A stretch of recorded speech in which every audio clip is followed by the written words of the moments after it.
Well, I'm going to try to continue that. I doubt that anybody even notices that. I'm going to show this again if it gets anybody's attention, because this is the part I meant to say. This is Larry Flint was shot, and it was using mind control that I was writing about, how its uses. Um, he told that I knew who was responsible for his shooting in Lawrenceville in 78. And this is my father, the real King Edward VIII, and this is the double. It was used to marry Wallace Simpson, and this is my uncle. And I know this is not looking good here. This is my Uncle George with Roosevelt in 39, the year I was born. By the way, my father was really married to Claudia O'Keefe, sister to Georgia O'Keefe. You never heard that, have you? Unless it was from me. So that was a total lie and takedown by my Uncle George and Roosevelt, and he appointed Joe Kennedy as ambassador. He was in on my kidnapping.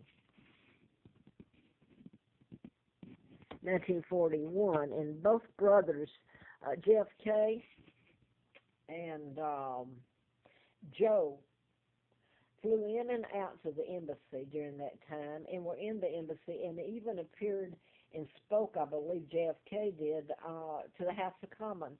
Now that I'm finding that the Freemasons, Illuminati, they were the ones responsible behind my kidnapping, the illegal and the lies, taking down my father, replacing him with a double. The whole thing was a lie that married Wallace Simpson and a 99-year seal.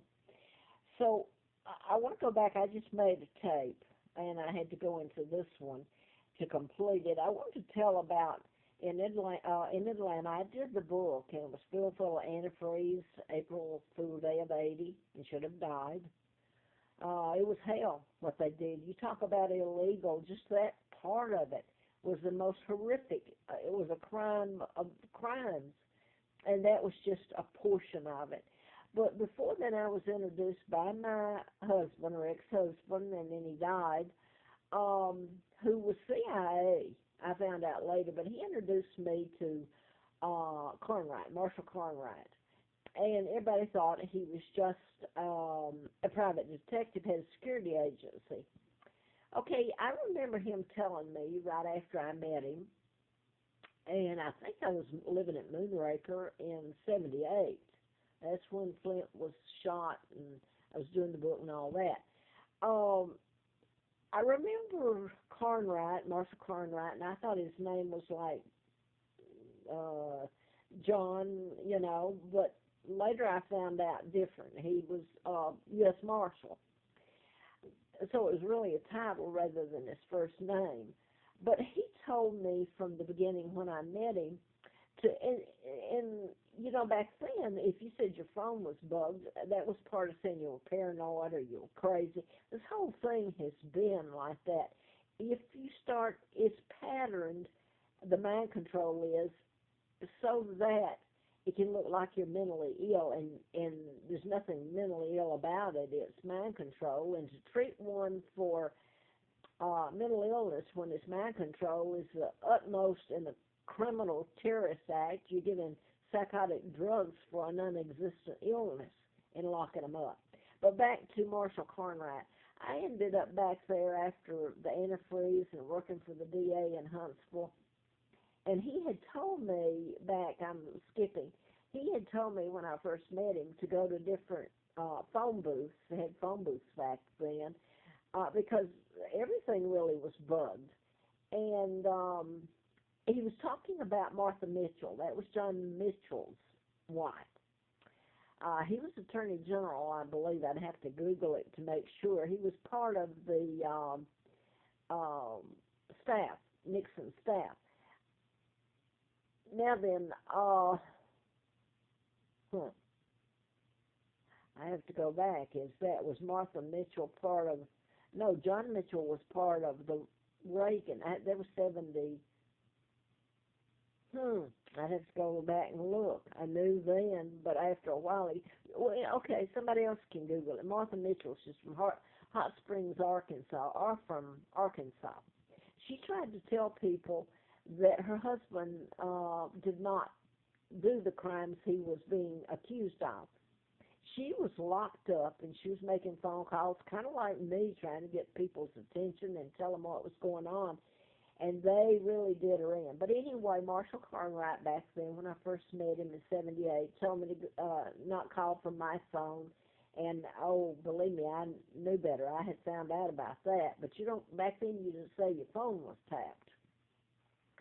So anyway, that was Marshall Carnwright. And that was before the April the 1st antifreeze was put in me, and I ended up across the state line and all kinds of things. I worked for the DA, but I was in a living hell and terrorized what was happening to me in Huntsville. And I went back. I was on the street, no money, my job shut down, and I went back to Atlanta, and I had no place to go. I went down to FBI headquarters where the agent took me in and said, he yawned, and he said, you know what people do with what you're telling them? They find it boring, and they won't care until they find out how it affects them. So I left the office, and I went back, and I called Marshall Carnwright. He came and picked me up, took me out to his home in Marietta, close to where I had lived. And I stayed with he and his wife for a few nights, and I looked up on the wall, and it had a picture frame, and it had his picture, and it said, Marshal of, what did it say now, U.S. Territory in Oklahoma. And I asked his wife, I said, is this true? He had a badge on. And I said, is he a U.S. Marshal? And she said, well, he was. He's retired, which I found out later. You don't retire. A lot of people don't from ATF, FBI, or any of that. They don't retire. They call back or whatever. Now, then I wanted to also say on this, the antifreeze was put in me. Back when I first was doing the book and I was working for doctors, well, that's what I did. So I guess this was I'm trying to think, early '77. And so much was being done to my sons. And again, I thought it was because of the book, and I'm getting blamed for everything. Just stopped doing the book about mind control and doctors.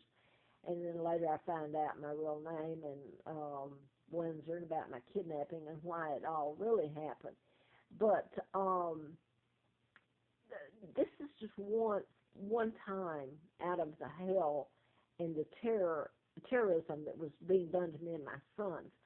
I came out to my car, and my book, I had different copies. I had one in the safety deposit box. I had put one in the Hoover vacuum cleaner, stuffed it down where the bag is, and so I had different copies. Well, I had one under the car seat, my car seat. I went out to get in my car, and I looked at the door handle, and it sheared. Oh, you can see it, and down you can see where it fell, where they sheared it. So looking back now, I know they deliberately wanted me to see it. So I shouldn't have, looking back, but I opened the door, and I looked in, and I forgot now they had pushed the chair back and it showed my book. The book was still there, but I was looking at it. They left the seat back.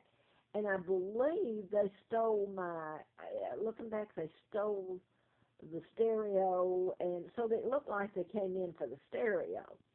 So I called the Cobb County Police. I believe it might have been, well, anyway, I called them, and they showed up, and the bomb squad showed up.